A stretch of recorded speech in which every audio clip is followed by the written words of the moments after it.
പത്തരമാറ്റ് സീരിയലിൻ്റെ ഇന്നത്തെ എപ്പിസോഡാണ് കേട്ടോ പറയുന്നത്. ആദർശ് നയനയോട് പറയാണ്, ഒരു സന്തോഷ വാർത്തയുണ്ട്. ബ്രാഞ്ചിൽ നിന്നിപ്പോൾ വിളിച്ചിരുന്നു, അനി ബ്രാഞ്ചിൽ എത്തിയിട്ടുണ്ടെന്ന്. ഒരു ബ്രാഞ്ചിൽ മാത്രമില്ല, നമ്മുടെ 3 ബ്രാഞ്ചിലും അവൻ വന്ന കാര്യങ്ങളൊക്കെ അന്വേഷിച്ചിട്ട് പോയെന്ന്.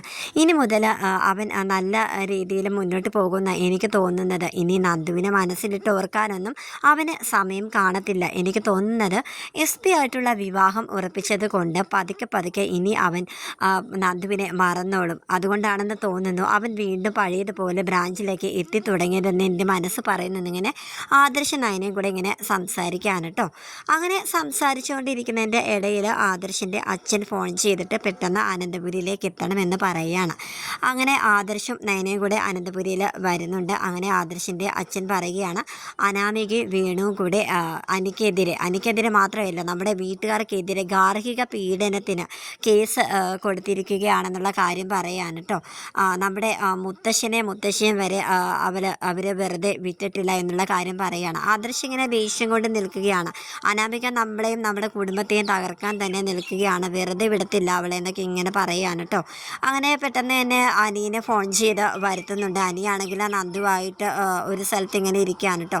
പെട്ടെന്ന് അനിക്ക് കോള് വരുന്ന പറയുന്നുണ്ട്, വല്യച്ഛൻ ഫോൺ ചെയ്തിട്ട് പറയുന്നുണ്ട് പെട്ടെന്ന് തന്നെ അങ്ങോട്ടേക്ക് എത്തണമെന്ന് പറയുമ്പോഴത്തേക്ക് നന്ദുവിനോട് പറയുന്നുണ്ട് എന്തോ പ്രശ്നമുണ്ട്, വീട്ടിലേക്ക് ചെല്ലാൻ പറഞ്ഞിട്ടുണ്ട്. അപ്പം നന്ദു പറയുന്നുണ്ട് എന്തായാലും നീ എന്നെ അവിടെ ചെന്നിട്ട് വിവരം അറിയിക്കണമെന്ന് ഇങ്ങനെ പറയാൻ കേട്ടോ.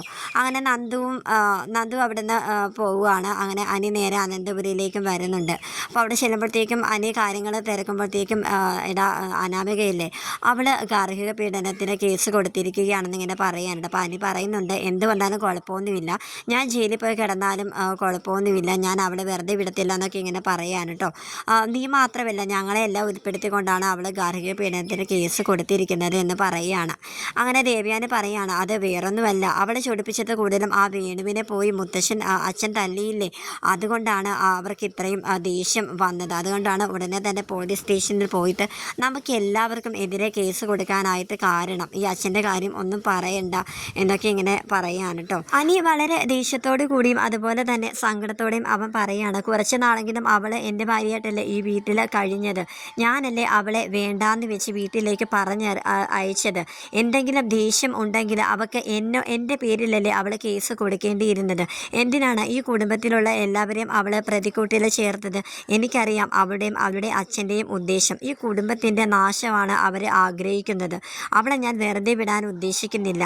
ഞാൻ പഴയതുപോലെ അവിടെ വീട്ടിൽ കയറി അവിടെ അച്ഛനെയും തല്ലിയാലോ എന്ന് ആലോചിക്കുകയാണെന്നിങ്ങനെ അനി പറയാൻ കേട്ടോ. അപ്പോൾ നയന് പറയുന്നുണ്ട് അതിൻ്റെ ഒന്നും ആവശ്യം ഇല്ല, നീ എടുത്തു ചാടി ഒന്നും ചെയ്യരുത്, CCTV ഒക്കെ ഉള്ളതാണ്, ഇനി നാളെ അത് വലിയൊരു പ്രശ്നമാണെന്നൊക്കെ ഇങ്ങനെ അനിയോട് പറയാൻ കേട്ടോ.